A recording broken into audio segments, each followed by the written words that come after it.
కోట్ల ఆంధ్రుల ఘన కీర్తి ఒక్కడు, అతడే అతడే మన చంద్రబాబు నాయుడు. రైతు పడ్డ తెలుగు భూమి విడుదలొక్కడు, అతడే అతడే మన చంద్రబాబు నాయుడు.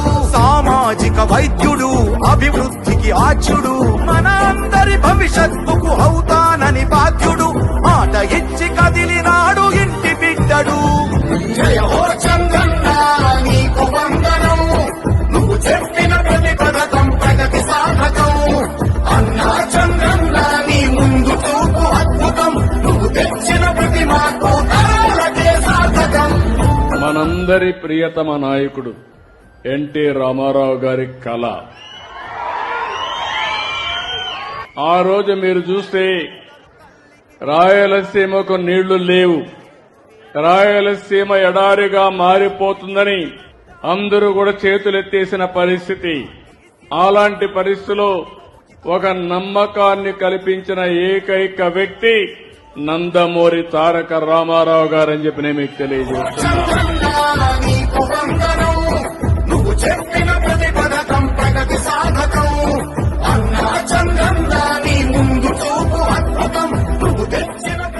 నేనన్నా రాయలసీమని రాళ్ల సీమ కానీయను, రతనాల సీమ చేస్తానని ఆ రోజే చెప్పాను. నువ్వు చెప్పిన ప్రతి పథకం ప్రగతి సాధకం. అన్నా చంద్రన్న నీ ముందు చూపు అద్భుతం, నువ్వు తెచ్చిన ప్రతి మార్పు తరాలకే సాధకం.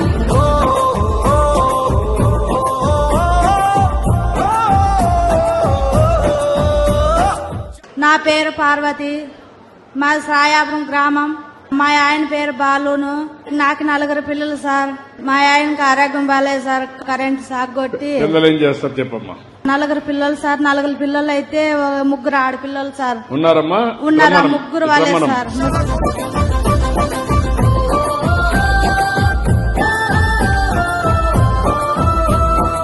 పిల్లలు చదివేయాలి సార్. మాకైతే పిల్లలు చదువు కావాలి. మాకు ఉండడానికి ఇల్లు లేదు సార్. మాకు ఇల్లు కావాలి. మా ఆయనకి ఏమన్నా ఉపాయం కలిగించాలి సార్ మీరు. ఇప్పుడు నుంచి మీ పిల్లల తర్వాత ఆ పిల్లల్ని మీరు చూసుకోవాలి. తప్పకుండా సార్, తప్పకుండా. అది బాధ్యత. తప్పకుండా మీరు వాళ్ళకందరికీ మార్గదర్శి. ఆ పిల్లల్ని బాగా చదివించాలి. అదే సమయంలో వాళ్ళకు ఉద్యోగాలు వచ్చే వరకు మీరు అండగా ఉండాలి. ఇతనికి ఒక ఉద్యోగం గాని ఏం చేయాలో చేయండి. ఇల్లు కట్టించే బాధ్యత నాది, నేనే కట్టిస్తా.